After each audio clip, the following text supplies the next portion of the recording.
continue to worship the Lord.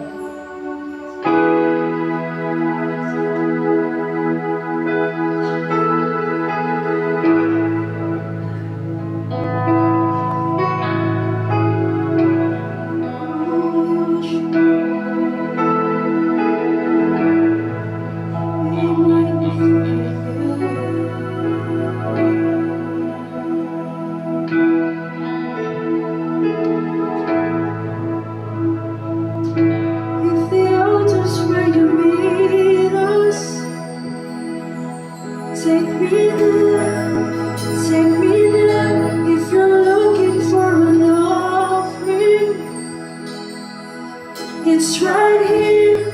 My life is here, and I'll be living sacrifice for you. You're a fire. I wanna be consumed. If the altar's where you meet us, take me there, take me there. If you're looking for an offering,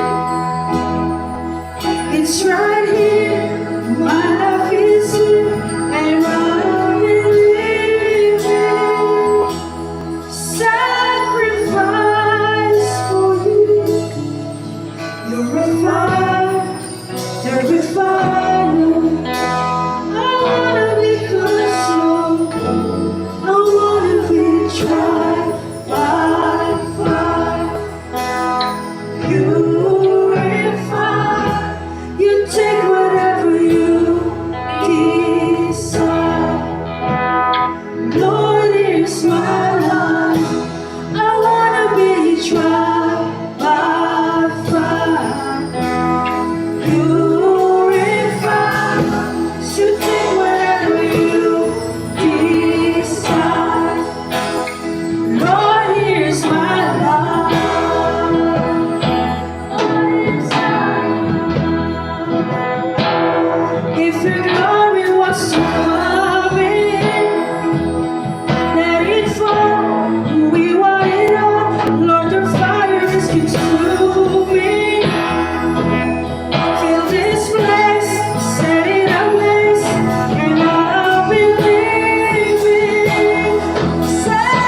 sacrifice for you.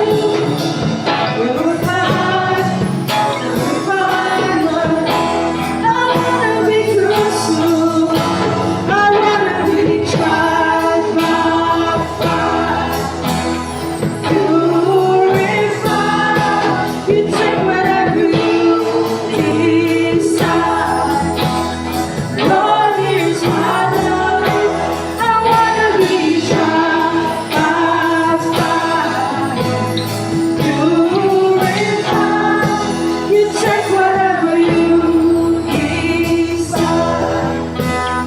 Lord, here's my life. Sabi mo sa Malaman 2-3, but who can endure the day of his coming?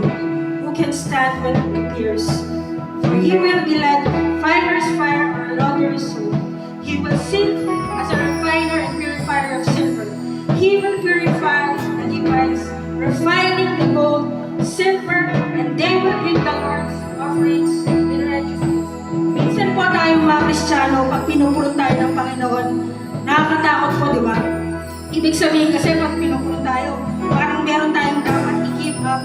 Merong tinutuwid sa atin ng Panginoon. Pero tandaan natin, God doesn't want that to hurt us, but God wants us to purify and refine us. So, as we meditate this bridge, maging prayer po natin ito, Lord, purify me. Lord, refine me. Nakakatakot isipin kasi talagang pag hiniling natin sa Panginoon, test my faith, talagang gagawin niya. Pero panghawakan po natin na every day of our lives, kasama po natin ang Panginoon. Let's just worship the Lord while singing the bridge. Oh, we worship you.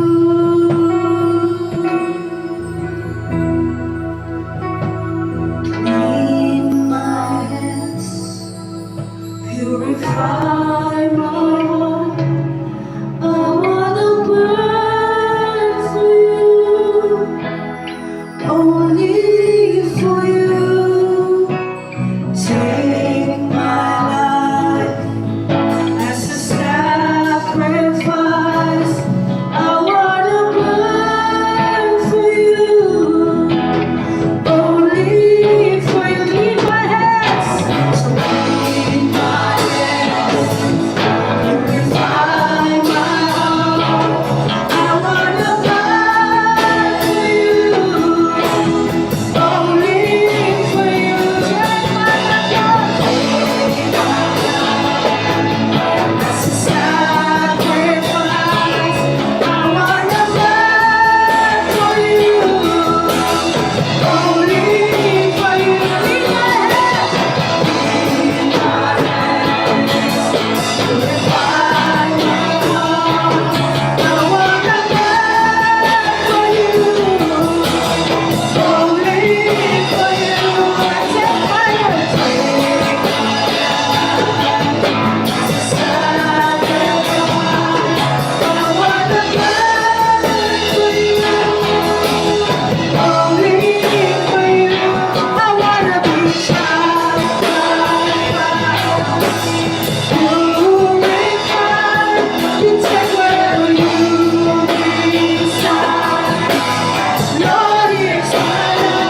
Tayo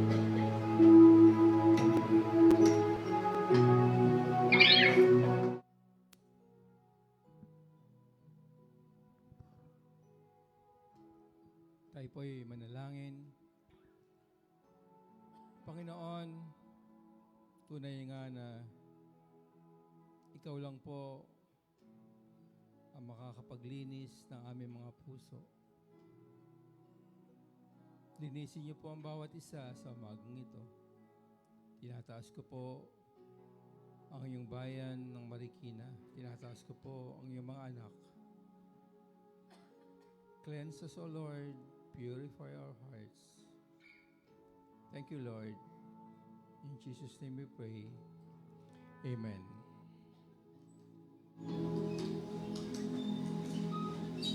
Ano po next Sunday?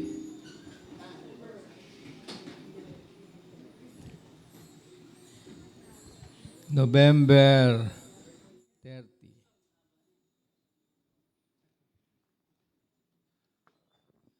So next Sunday po ay ating ika-45 taon ng pagdiriwang o foundation o pagtatatag. Kung meron po kayong mga, ayun, wala pa bang mas malakas yan? Kung meron po kayong mga gustong anyayahan, bukas po ang ating bintana ay ang pintuan para po sa ating mga bisita. Ano ba ang bisita sa Tagalog? Panauhin. Sige po. Itutuloy ko po yung tinalakay ko nung, kung naapunan niyo po yung mga awit, yan po yung tukuyin ng ating lakbayin. Ang proseso po ng ating pananampalataya ay isa pong mahabang lakbayin. Ako po ay naglalakbay na ng 71 taon at binibilang pa ang mga taon na darating. Siguro another 71 years, no? Okay ba yun? Hindi na raw. Tinalakay ko po yung sulat ni Pablo kay Timoteo nung unang linggo. Dahil nga po, si Timothy ay isang anak ni Pablo sa pananampalataya. So meron po kasi tayong tinatawag na Timothy Principle, no?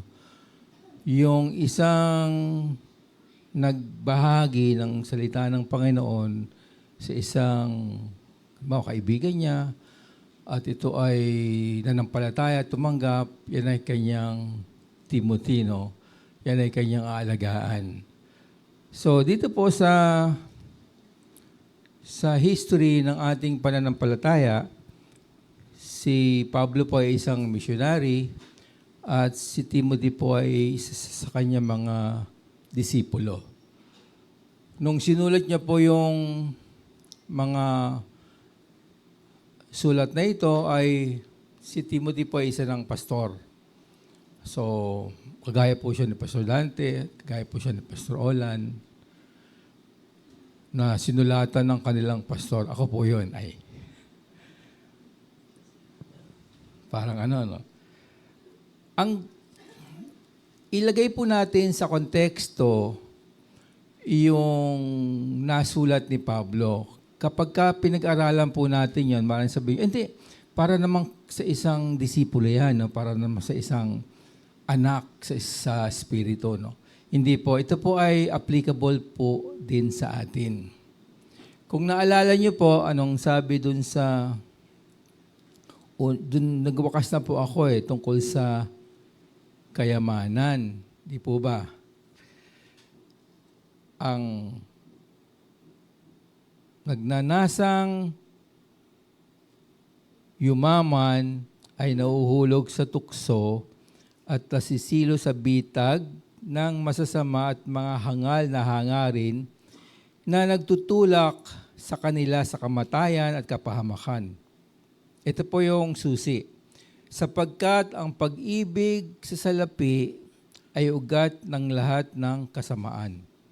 Dahil sa paghahangad na yumaman, may mga taong nalalayo sa pananampalataya at nasasadlak sa maraming kapighatian. So dito po ay tinapos ko yung sharing ko nung unang linggo. Dahil nga ang ating lipunan ay naging materyoso. No? Hindi ko po sinasabing mali ang material na bagay. Hindi po tayo mabubuhay kung walang material na bagay. Tama po ba? Sino po ba ang mabubuhay sa pag-ibig lang? Diba? Kailangan merong nilalagay sa pagkainan. May sinisilungan. Merong isinusuot. Lahat po yan ay material na bagay. Ang sinasabi po rito ni Pablo ay hindi masama po ang salapi. Ito po ay kaparaanan ng sistema. Ito po yung sinasabi nating form of exchange. Nung panahon nila, meron na po mga salapi. Tama po ba yon? Nakakita na po ba kayo ng mga coins na ginagamit natin ngayon? Parang ang sinasabi ay may 25 centavos pa ba? Meron pa, no? Pero may gumagamit pa ba nun? Magkano na yung kending, ano ba yung kending ngayon? Bix? Kending? Wala nang 25 centavos, di ba? Sinasabi lang dito, yun ay mode of exchange, no? Yun ay representasyon ng ekonomiya. Ang nagiging problema po ay naghahangad ang tao ng higit-higit pa sa kanyang pangangailangan. Anong mabibili mo sa 20 pesos? May ad na ganun, di ba? Corneto ba yun? Corneto. Diba? Ano mabibili mo sa 25 billion? Maraming corneto yun, di ba? Ang sinasabi po ni Pablo, kapag ka inibig po natin ang salapi, ang kapahamakan ay kasunod po nun. Madalas ko pong sinasabi na ang tao, ang kanyang puso, mula nung nagkasala sa Hardin ng Eden, ay siya po ay naging makasarili, siya po ay naging sakim, siya po ay hindi na nakadarama ng kanyang kapwa-tao. At itinuro po rin ni Jesus kung paano tayo makikitungo sa ating mga kapwa-tao.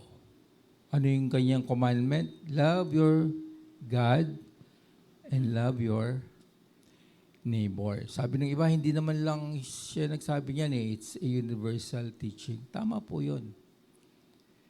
Kapag tama po ang relasyon natin sa Diyos, tama po ang relasyon natin sa ating kapwa. Itutuloy ko po yung turo ni Pablo kay Timothy kasi hindi po siya doon nagtapos. Ang aking pamagat po ngayon ay boxing yun. Fight the good fight of faith. 6 na ano ba ang pillar? Haligi. Buti pa na akong taga-translate. Haligi ng isang mananampalataya. Marami po tayo maaaring tingnan na haligi, no? Maaaring ang Diyos ang haligi, si Pablo ang haligi. Ngunit ang tinutukoy po rito ay isang body ng katuruan na para po ipagpatuloy natin ang pakikibaka ng ating pananampalataya. Sideline lang po ako dahil sa ngayon po may nakita akong balita dun sa CNN. Sa dako po ng Nigeria, sino po nakakalam ng Nigeria? Ng Africa? Ng Cebu? May balita po kasi sa Nigeria, meron pong persecution ng mga Christians. No? So maraming lugar na sinusunog.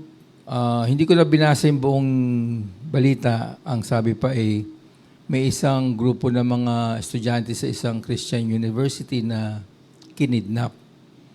So, yung kaganapan po sa mundo ay nakikita po natin yung magulong-magulong mundo.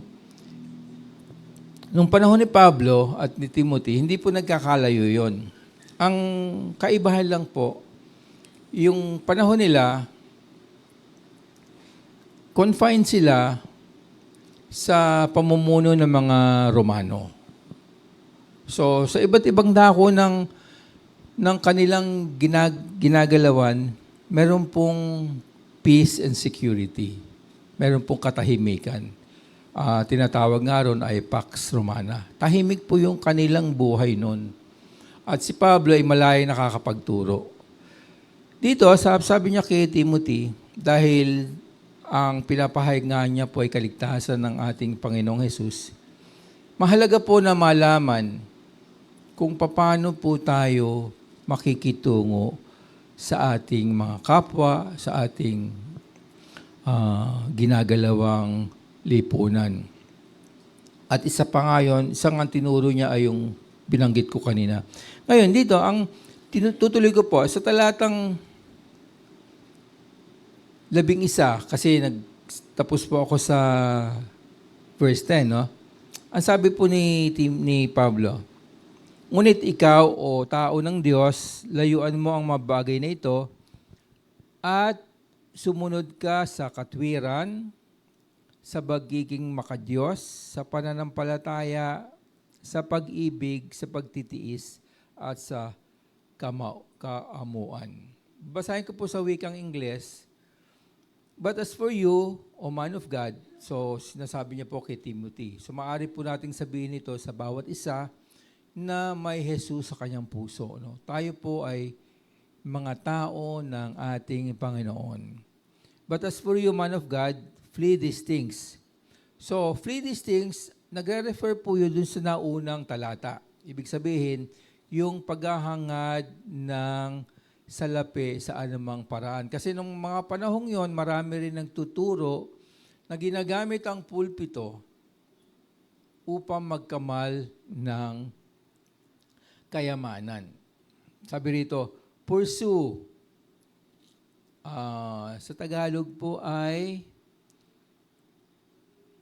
sumunod o habulin. Pursue kasi English na yung translation po ay maaaring sabihin sumunod o habulin mo o achieve, no? Sabi rito, pursue righteousness, godliness, faith, love, steadfastness, and gentleness. Kung maalala niyo po, meron din sulat si Pablo, yung sinasabi nating fruit of the Spirit, di po ba? Love, peace, patience, sa Galatians. Ngunit ito po ay tingnan natin sa kanyang independent na pagkakasulat. So, si Timothy ay isang man of God. Ang sabi sa kanya ni Pablo, sumunod o pursue these things. So, 6 po yan. Kapag kayan po ay ating nagawa bilang individual, ano po ba sa palagay nyo ang magiging mukha ng ating lipunan? Sa ngayon, diyan po sa dako ng batasan ay nakaupo ang mga hinalal nating, hindi ko alam kung tama yung term, dayukdok ba yun? Dayukdok, mga hangal, mga walang ginawa kundi magnakaw. Walang ginawa kundi sa Bicol kasi maabas ang tawag namin dyan eh. Hindi naman sila Robin Hood. No? Mabuti pa si Robin Hood, magnanakaw, ibibigay sa mahirap. Hindi yung Robin Hood na nasa Senado ha.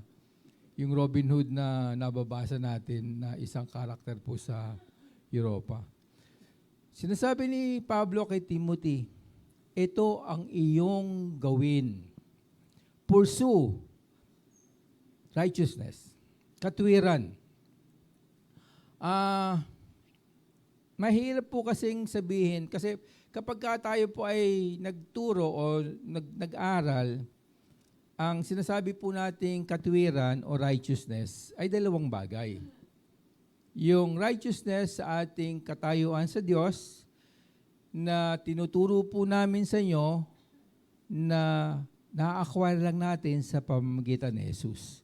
Ito po yung spiritual righteousness. Ito po yung kapag humarap tayo sa ating Diyos, ang nakikita niya ay ang ginawa ni Jesus sa Kalbaryo. Tinubos niya tayo ron. Dito po, ang sinasabi ni Pablo ay hindi po yun.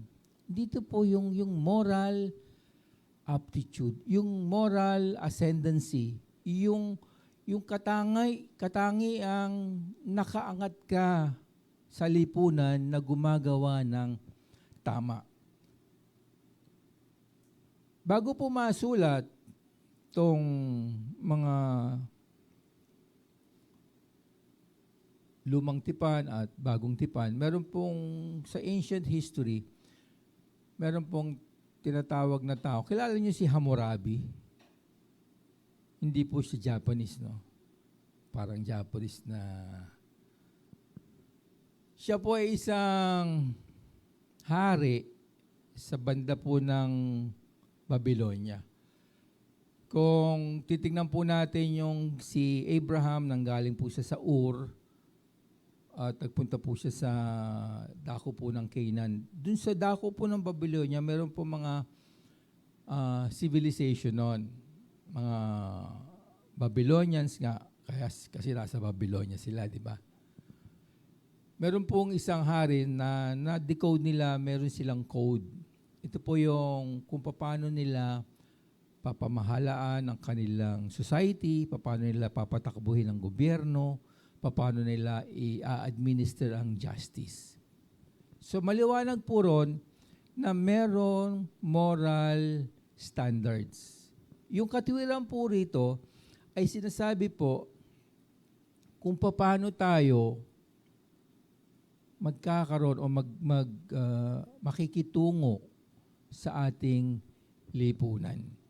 Ito po yung human saka legal perspective. Sinasantabi ko muna yung spiritual aspect dahil alam na po natin yun. Yun po yung ating kaligtasan.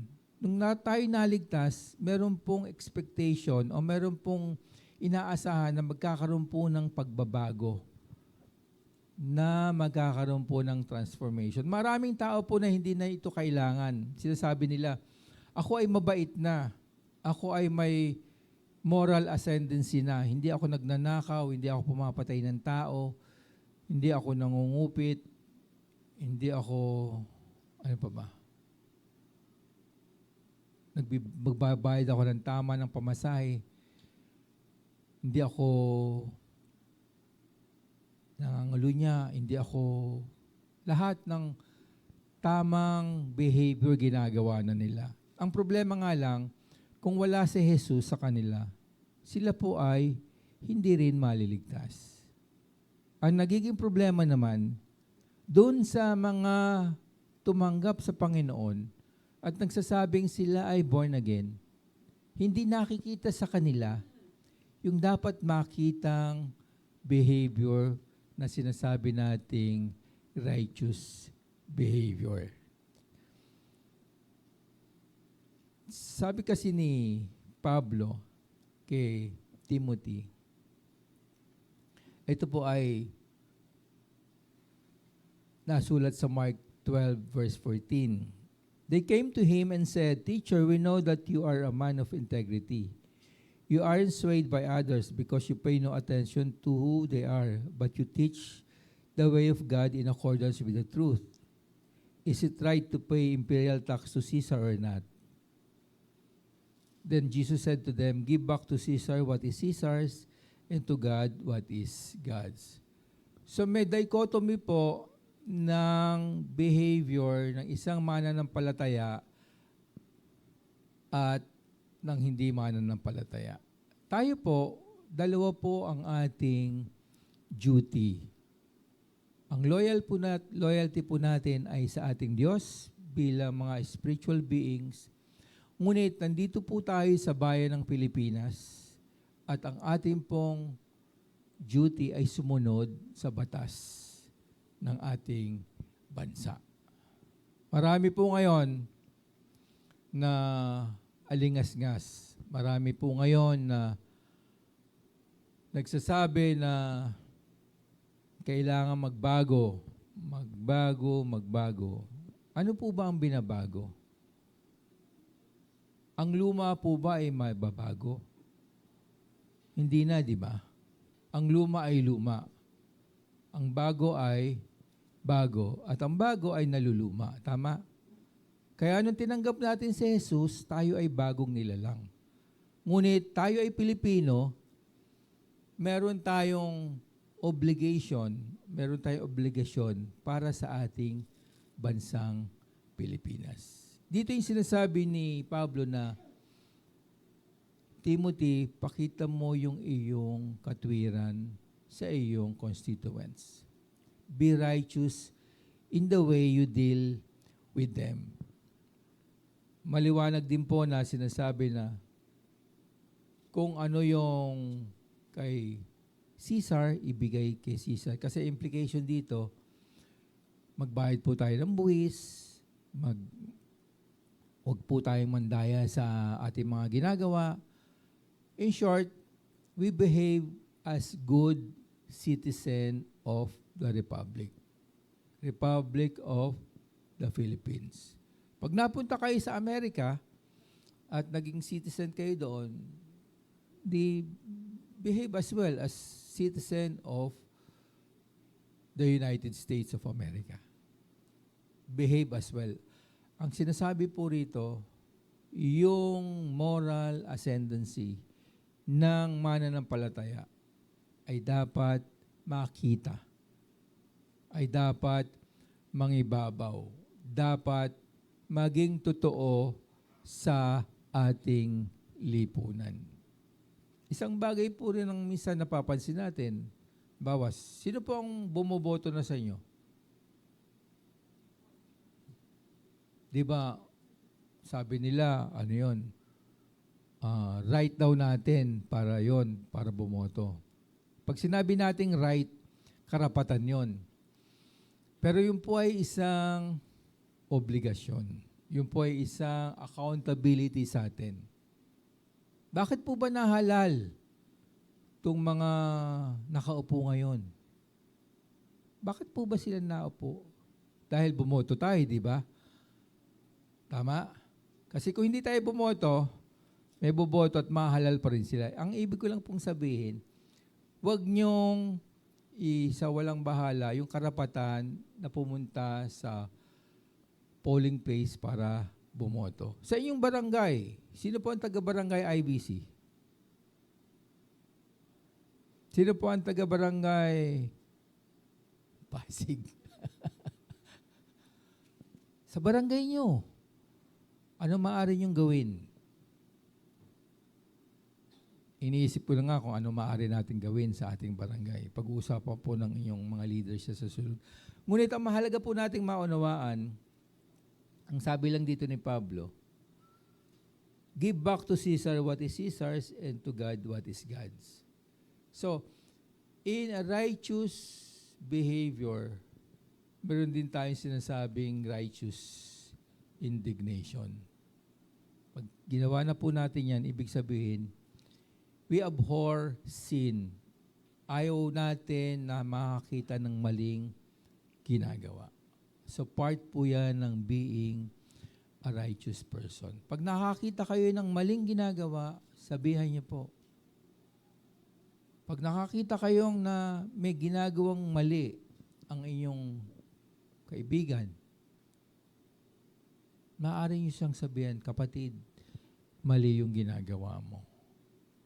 Normally, alam naman natin kung ano yung tama, ano yung mali. Hindi naman tayo blind, hindi naman tayo bingi,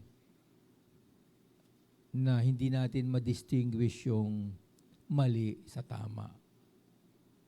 Yan po ay, hindi ko sinasabing common sense, no? Minsan kasi hindi siya common sense. Dahil kung common sense yan, wala siguro tayong problema sa flood control. Wala siguro tayong problema sa krimen. So hindi siya, in a way, hindi siya common sense. Pero maliwanag yan sa puso ng bawat isa na nilagay din ng ating Panginoon. We were made in the image of God. So yung full righteousness dun sa creation, nandun pa yon. Kaya lang naputol dahil nga sa ginawa sa hardin ng Eden. At sinasabi ni Pablo, sa kanyang pagtuturo, hindi niya sinasabing nasa iyo na, no? At that time. Kasi sinabi niya, pursue. Ibig sabihin, intentional yung gagawin. Intentional natin gagawin yung pursuit ng ating righteousness. Kasi minsan, nakakalimot din tayo at hindi natin nagagawa yung dapat natin na gawin. Pangalawa po, ang sabi niya, pursue godliness. So, isa po kasing definition ng godliness ay holiness, no? Kabanalan. Again, pagka tinignan po natin ang ating estado, ang kabanalan ay dalawa na naman, no? So, kasi yung kabanalan ni Jesus, ayun ang nakikita sa atin. Ngunit, hindi ibig sabihin na dahil nga doon, hindi na natin nahabulin o hindi na natin gagawing objective na personal na kabanalan ng atin na gagawin. So, yung holiness, diniscuss ko na to medyo matagal-tagal na nung tinatalakay po natin yung sulat ni Pedro. Ang sabi ron ng ating Diyos sa Deuteronomy, be holy for I am holy. So, ini-expect ng Panginoon, meron tayong kabanalan. Meron tayong holiness na i-achieve. Ito po ay dapat din nating isinasaalang-alang bilang mga mananampalataya. Hindi ko po pakikialaman yung mga hindi mananampalataya. Kasi hindi naman nila alam how they will pursue godliness. Paano nila i-achieve yung pagiging makadiyos? Kung hindi naman nila kilala yung Diyos na kilala natin. Yung isa pang maaring interpretation yan ay yung paggalang natin sa ating Panginoon. So, yung pursue godliness, paano natin igagalang, paano natin ipapakita yung ating reverence, yung ating pangunawa, yung ating paggalang sa ating Panginoong Diyos. Alam niyo po, yung ating pananampalataya ay nagkakaroon po ng panahon na hindi ko naman sinasabing second nature, no? Parang hindi na natin binibigyan ng timbang yung ating pag-aspire ng pagiging banal sa harap ng ating Diyos. Ano po ba yung pagiging banal? Ano po ba yung pagiging holy? At ano po ba yung pagiging respectful ng ating Diyos? marami pong turo na dapat nating sundin para po natin maunawaan na ang ating Diyos ay ating ginagalang. Ano po ba yung una nating ginagawa? Tayo po ay nananalangin. Tayo po ay humihingi sa Kanya ng gabay. At isinasaalang-alang po natin ang lahat ng ating ginagawa.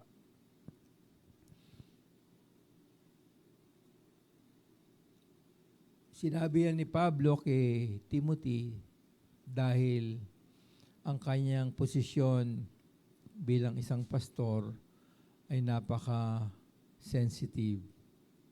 Kung hindi niya ahabulin o hindi niya i-aspire yung pagiging makadiyos, ay siguradong siya ay mahuhulog sa kasalanan. So yung sinasabing be holy for I am holy, parang ginagawa po nating pattern yung pamumuhay ng ating Panginoong Jesus. At hindi lang po yun po ay reflection din doon sa ating pakikitungo sa ating kapwa-tao. Dahil ang pagiging makadiyos ay pagiging makatao din. So hindi po natin maaaring paghiwalayin yung relasyon natin sa ating Diyos at relasyon natin sa ating kapwa. Marami nagsasabi, hindi, tuwid naman ako sa Panginoon eh. Pero kung tratuhin niya yung kanyang kasambahay, ay ganun-ganun na lang. Hindi, ganun naman, tama naman ang relasyon ko sa Diyos eh. Pero kung magmura siya sa kanyang opisina, ay ganun-ganun na lang. Hindi po natin maaring ipaghiwalay yung ating mga sarili doon sa kabanalang ini-expect sa atin ng ating Panginoon. Pangatlo, pananampalataya.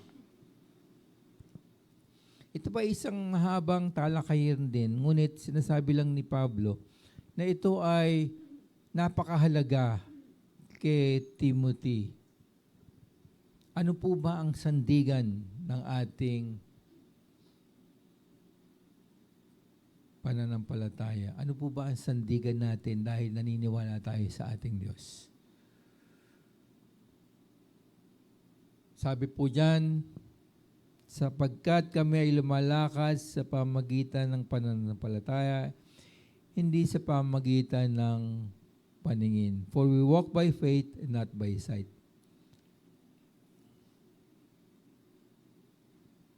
Minsan po nami-misconstrued natin yon dahil ang definition po talaga sa Hebrew, sabi ron, yung faith nga is substance of things hoped for, not seen. Di ba? So, ang sinasabi po dyan ay ano nga ba ang iyong pinagdadaanan ngayon? Ano po ba ang kalagayan ng pananampalataya sa inyong mga sariling buhay? Ito po ay experiential, ito po ay individual, ito po ay personal. Kapag tinignan po natin yung pananampalataya ng bayan po ng Israel, ito po ay isang community. Ngunit, ang sinasabi po niya kay Pablo, ay kay Timothy, you pursue faith. Kung ano yung kalagayan mo ngayon. Ano ba ngayon ang kalagayan mo? Paano ka ba tumatayo sa ating Diyos? Paano mo ba siya tinitingnan? Paano nagiging totoo sa iyo yung iyong paglakad? Marami po tayong dinadaanan. Iba't ibang klase po yan. Sabi nga ni Haring Solomon, lahat po ay may iba't ibang season, no? Meron pong dadaanan tayo sa kaati-ati mga buhay. Ano po ba ang gagawin natin kapag ka ito ay humarap na sa atin? Ang sinasabi po rito, yung ating pananampalataya ang siyang magiging sandigan natin. Kung ano man ang ating pinapanalangin, sabi nga, faith is the substance of things hoped for. So meron po tayong ipinapanalangin sa ating Diyos at ang ating pananampalataya ang nagiging sandigan ng ating panalangin at ang panalangin niyan ay tinutugon. Ngunit sa konteksto po ni Timothy, ang sinasabi po doon, ang pananampalataya ang magbibigay sa iyo ng kalakasan. Ang pananampalataya ang magtutuloy sa iyo sa iyong paglakad, sa iyong gawain sa ating Panginoon. Susunod po na pillar na sinasabi rito ay yung pag-ibig po. So lahat po tayo, kapag tinignan po natin, sabi natin, para namang common sense, no? Lahat po ito ay pare-pareho ang implication. Lahat po ito ay iisa ang tinutumbok. Ngunit, ginawa po ni Pablo, dinitali niya doon kay Timothy na ito ang iyong habulin, ito ang iyong target, pursue. So sabi niya, pursue love, no? So, sinulat din ni Pablo, ano yung idea niya sa pag-ibig? Ano yung gusto niyang gawin ng pag-ibig? So, mahalaga po na maunawaan natin na may dalawang uri po ng pag-ibig, di po ba? Una, yung pag-ibig natin sa ating Diyos. At pangalawa, yung pag-ibig po natin sa ating kapwa. Ang sabi niya ni Pablo, ang pag-ibig ay matiisin at magandang loob.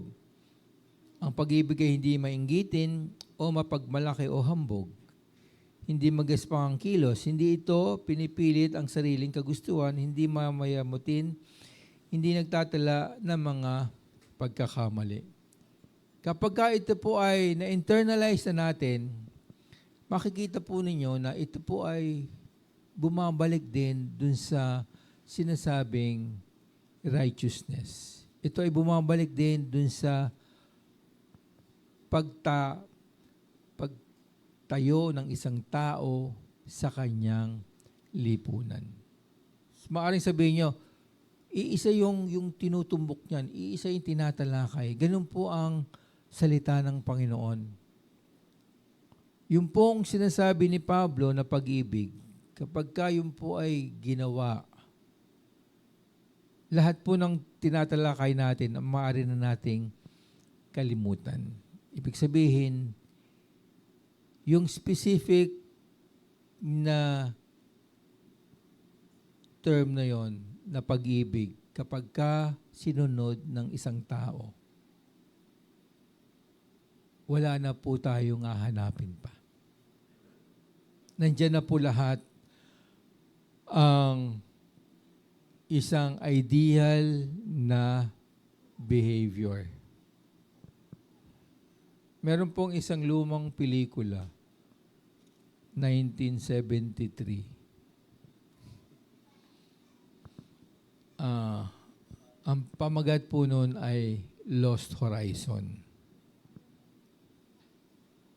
Kung meron po kayong, ito po ay isang fiction, ngunit ito po yung sinasabing lugar na walang kamatayan, walang luha, hindi tumatanda ang tao, na puros pag-ibig lang ang nandun.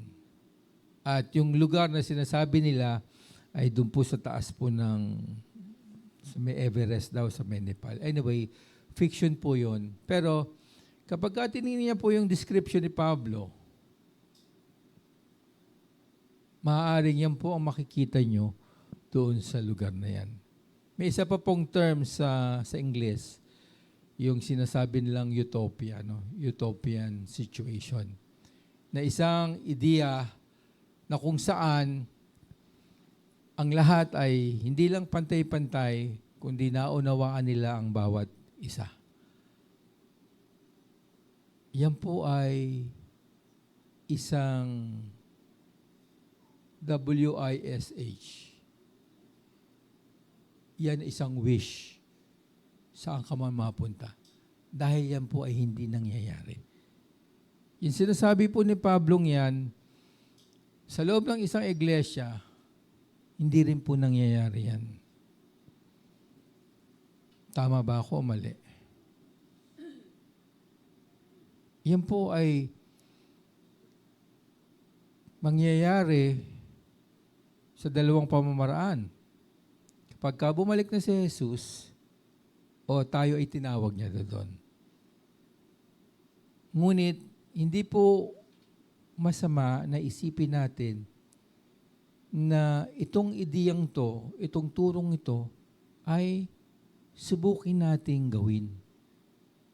Ilagay natin sa ating isip na somehow magagawa natin kahit 60%, siguro 70%.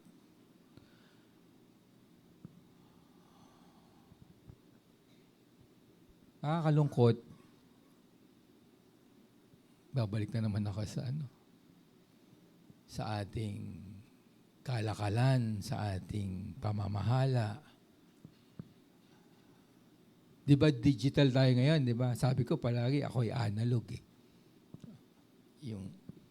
Siguro ngayon, pag pumunta ka sa kongreso, mataas na yung 5% dyan. Sino ba iniibig nila? Iniibig nila sarili nila. Iniibig nila yung kanila mga material. Iniibig nila yung mga sarili nila. Iniibig nila yung ano pa ang makukuha nila.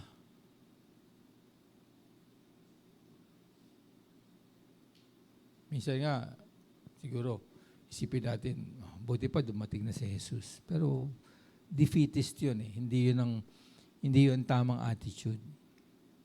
Ang tamang attitude, tingnan natin yung sinabi ni Pablo.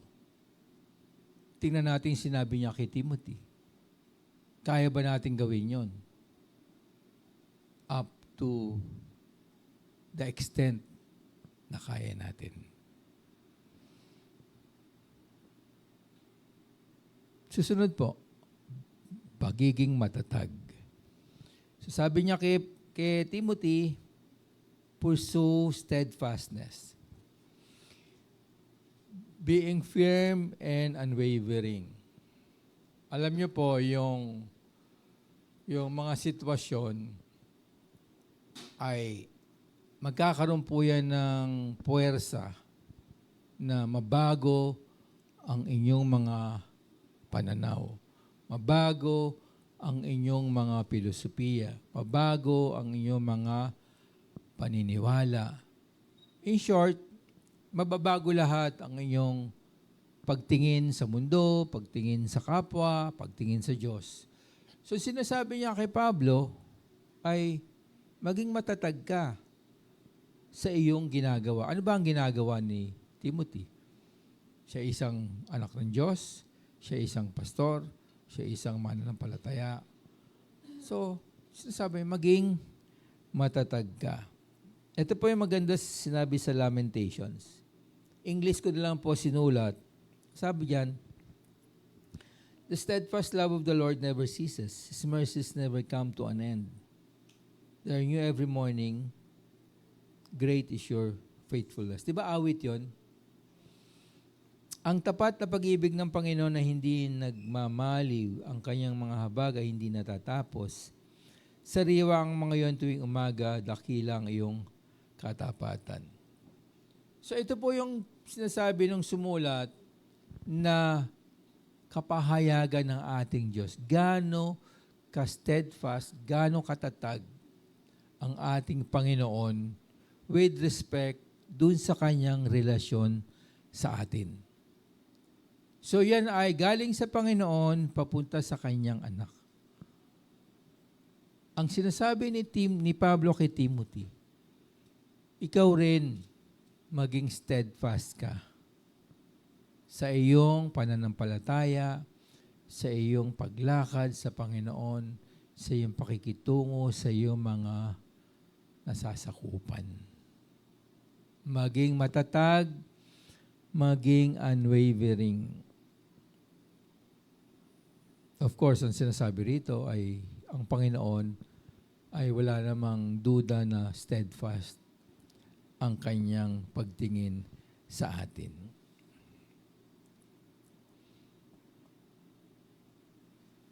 Huli na yata yung susunod, no?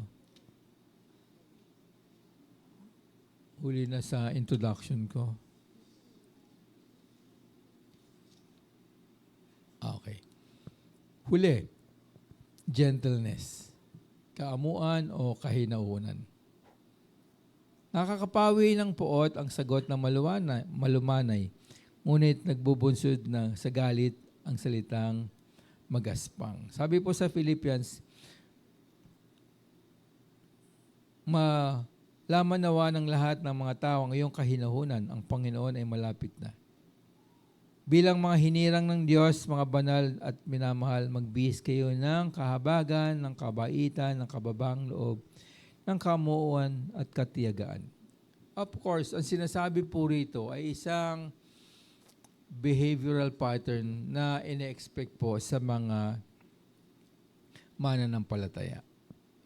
Hindi po ibig sabihin na babatukan ka na lang, o sisipain ka, at magiging, tawag nila, kawawang-kawawa ka. Yung meekness ay kababaang loob. Ang unang binanggit ko po rito yung sinabi po sa Proverbs, no? Madalas din po nakikipagtalo tayo, nakikipagsagutan, minsan mataas ang boses, at may mga naiiwan ng salitang masakit. May tawag nga tayo doon, di ba? Tactless ba yun? Tactful. Tactless, no? Pag tactful,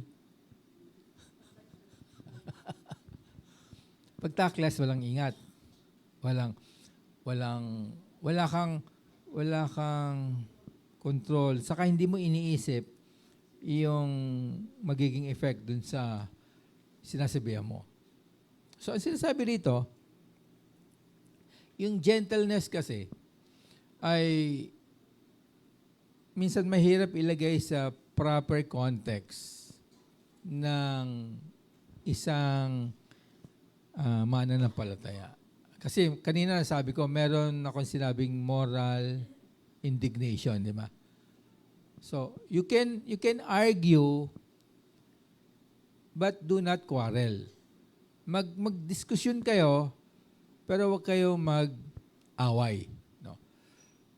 Madalas po kasi, halimbawa, nagsishare tayo ng word, kaibigan natin, minsan nakikipagtalo tayo. Maaring manalo ka sa argument, mawawala naman yung relasyon mo dun sa kausap mo. Parang sinasabi mo, parang minsan magsalita tayo, pinapamukha natin sa kanila na palaging tayo ay tama, sila ay mali, tayo ay pupunta sa langit, sila ay pupunta sa ibang daan. Ang sinasabi rito, paano tayo makideal? Hindi lang sa ating kapwa mananampalataya, kundi dun sa labas ng ating pananampalataya. Kadalasan, sila ang ating audience. Sa workplace, di na ba nahalata? Sungit naman yan. Nakarinig na ba kayo ng ganun term? Ayan, sungit yan. Kasi merong perception ang mga tao, the way we act, the way we speak, the way we behave, the way we carry ourselves. Sungit yan. Kala mo kung sino. Yabang yan. Kala mo alam niya lahat. Sinasabi dito ni Pablo, ilagay mo sa tamang konteksto ang iyong pagiging mananampalataya, ang iyong pagiging pastor. Minsan naman, tayo, siguro, to a certain extent, kung kilala na natin yung tao, tayo na yung nag-a-adjust. No? So, it's counterpart nung gentleness. Tayo rin yung magbibigay. Tayo rin yung manguunawa dun sa kakulangan ng iba. Bawat isa po sa atin ay create as unique individual. Wala pong magkapareho. Di po ba? Sino po ang may tatlong mata? Wala. Isang tenga? Wala. So pare-pareho po tayo, di ba? Dalawang mata, dalawang tenga,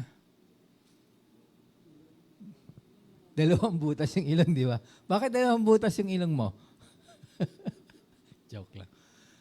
So, ang sinasabi rito, kapag ka tayo ay tumatayo bilang mananampalataya, tandaan po natin yung sinabi ni Pablo kay Timothy. Pursue righteousness. Pursue godliness. Pursue faith. Pursue love. Pursue steadfastness. Pursue gentleness. At dito na po ako magtatapos.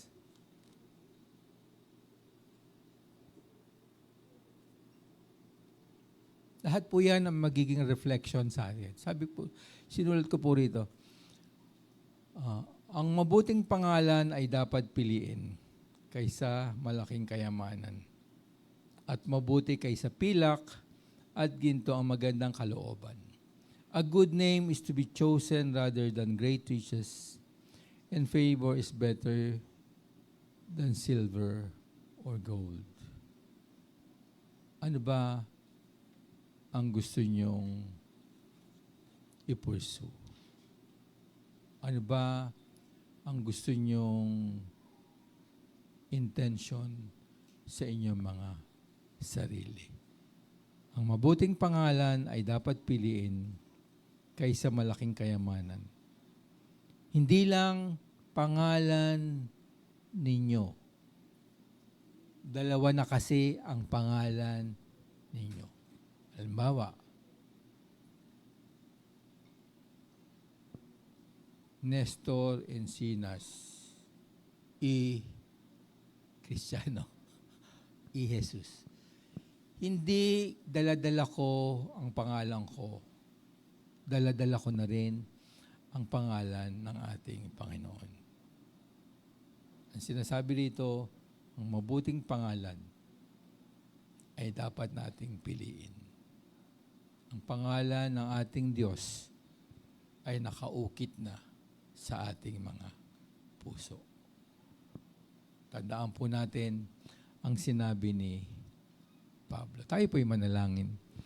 Panginoon, salamat po sa inyong pag-ibig, sa inyong pagtsatsaga, sa inyong walang sawang pagtingin sa inyong mga anak. Dalangin ko po yung paghubog sa bawat isa habang kami po ay lumalakad. Maaaring marami kaming tinalakay ngayon, ngunit sa pagwawakas, isa lang po yung namamayani. Ang aming pangalan na may kaakibat na Jesus ay kinakailangang pag-ibig ang ipakita sa aming lipunan. Samahan niyo po ang bawat isa sa aming paglakad, sa aming paglalakbay, sa masalimuot na mundong ito. Amin pong i-pursue itong mga tinalakay po ni Pablo sa aming mga buhay. Ito po ang aming ilagay sa aming mga isip, sa aming mga puso. Upang sa gayon, hindi lang kami maging tapat sa inyo, kundi kami po ay maging tapat sa aming mga kapwa. Kami ay maging tapat sa aming lipunan. Kami ay maging tapat sa aming bayan. Salamat, Panginoon. Salamat po, O Diyos, sa inyong mga salita. Ito po ang dalangin namin sa pangalan ni Jesus. Amen.